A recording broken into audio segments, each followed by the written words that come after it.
Je suis très heureuse de travailler dans la plus vieille librairie de Paris.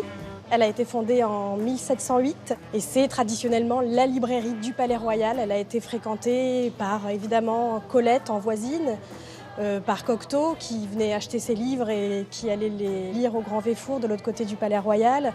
Et c'est encore aujourd'hui la librairie des écrivains, des hommes politiques, des comédiens du théâtre français. On a toujours les étagères en chêne 1900, les grandes échelles pour aller chercher les livres. On trouve des livres anciens et des livres neufs, c'est assez unique comme lieu. Yo, come on, let's do this. Deadwood de Pete Dexter, c'est toute la conquête de l'Ouest en un livre. On le lit et on a le goût de la poussière, on sent l'odeur de l'or et du sang. Et puis c'est toute la fondation de la société américaine, c'est passionnant.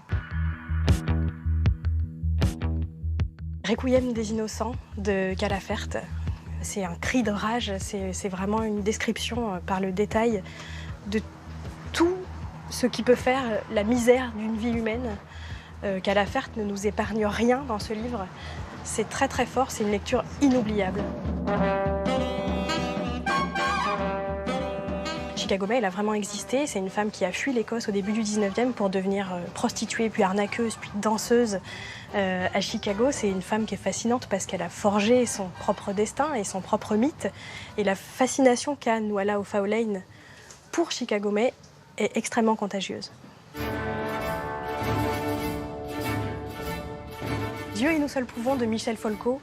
C'est l'histoire d'une lignée de bourreaux, de père en fils, depuis la Renaissance jusqu'au XXe siècle. C'est vraiment un livre que vous pouvez offrir à tout le monde. En tout cas, moi, à chaque fois que je l'ai offert, ça a fonctionné.